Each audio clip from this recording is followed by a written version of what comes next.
പ്രൈമ ഫേസി information മാത്രമുള്ളൂ. ബാക്കി detailed ഇപ്പോൾ ഞങ്ങൾ പരിശോധിച്ച് കാര്യങ്ങളിലേക്ക് എത്തുള്ളൂ. പ്രൈമ ഫേസി നോക്കുമ്പോൾ ബിന്നു ആണ് ഇപ്പോൾ പുറകിലാണ് ഈ ഫ്രണ്ടിലാണ് കിടക്കുന്നത്. അകത്തൊരു നിതിൻ പേരുള്ള ഒരു ആളാണ് വീടിൻ്റെ അകത്ത്. 2 ആളുകൾ ഇപ്പോൾ മരിച്ചു പോയിട്ടുണ്ട്. 2 ആളുകൾക്ക് ഗൺ ഷോട്ട് വുണ്ടാണ് പ്രൈമ ഫേസി. ഇപ്പോൾ ഇൻക്വസ്റ്റ് ചെയ്തിട്ടില്ല. ഇൻക്വസ്റ്റ് ചെയ്തിട്ട് പിന്നെ സയൻറ്റിഫിക് ടീമിൻ്റെ പരിശോധന ചെയ്തിട്ട് നമുക്ക് കൂടുതൽ അറിയാൻ പറ്റും. പ്രൈമ ഫേസി ഗൺ ഷോട്ട് വുണ്ടാണ്. ഇയാൾ ആദ്യം വീടിൻ്റെ അകത്ത് വെടിവെച്ചു. പിന്നെ അത് കഴിഞ്ഞിട്ട് സ്വന്തം വെടിവെച്ചിട്ട് ആത്മഹത്യ പോലെയാണ് തോന്നുന്നത് ആസ് ഓഫ് നൗ. പക്ഷേ ഇത് ഇപ്പോൾ മുഴുവൻ ഇൻക്വസ്റ്റ് ഇപ്പോൾ നടക്കാൻ പോകുള്ളൂ. സയൻറ്റിഫിക് ടീം ഇങ്ങോട്ടാണ് വരുന്നത്. ഡോഗ് സ്ക്വാഡ് എല്ലാം വരുന്നുണ്ട്.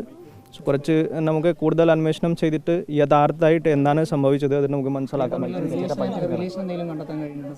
ഇല്ല, ഇപ്പോൾ ബേസിക്കലി ഒരുമിച്ച് ലാസ്റ്റ് കണ്ടപ്പോൾ ഒരുമിച്ച് ആയിരുന്നു. കുറച്ച് സമയം മുമ്പ് ഒരു മേ ബി 1 hour 2 മണിക്കൂർ മുമ്പ് 2 ആളുകൾ ഒരുമിച്ചായിരുന്നു.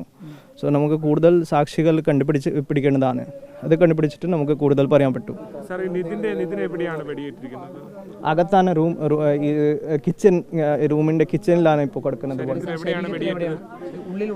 അത് വ്യക്തമായിട്ട് കാണാൻ ഇപ്പോൾ പറ്റുന്നില്ല. ഇൻക്വസ്റ്റ് ചെയ്യുമ്പോൾ ബോഡി ടേൺ ചെയ്തിട്ട് നോക്കുമ്പോൾ നമുക്ക് മനസ്സിലാക്കാൻ പറ്റും. ബാക്ക് സൈഡ് ഇപ്പോൾ ആണ് തോന്നുന്നത്. ബാക്ക് സൈഡ് ബോഡീൻ്റെ ബാക്ക് സൈഡാണ് വുണ്ടുള്ളത്. ഇത് ഫ്രണ്ട് പോർഷനിലാണ് ഉള്ളത്. എക്സാക്ട്ലി എവിടെയാണ് ഇപ്പോൾ ഇൻക്വസ്റ്റ് ചെയ്തിട്ട് നമുക്ക് മനസ്സിലാക്കാൻ പറ്റും. അപ്പോൾ ബിനു ഇതിനെ കൊന്ന് സ്വയം ആത്മഹത്യ ചെയ്യുകയായിരുന്നാണ് പ്രാഥമിക. അതെ, പ്രാഥമിക നിഗമനം. ഇത് ഏകദേശം 2:45 കഴിഞ്ഞിട്ടായിരിക്കും. ഇപ്പോൾ നമുക്ക് ഉറപ്പായിട്ടില്ല. പക്ഷെ കുറച്ച് കൂടുതൽ സാക്ഷികൾ ചോദിച്ചിട്ട് മനസ്സിലാക്കാൻ പറ്റും. 2 മണിക്കൂർ ഏകദേശം ഇപ്പോൾ അത് സ്ഥിരീകരിക്കണം. Thank you.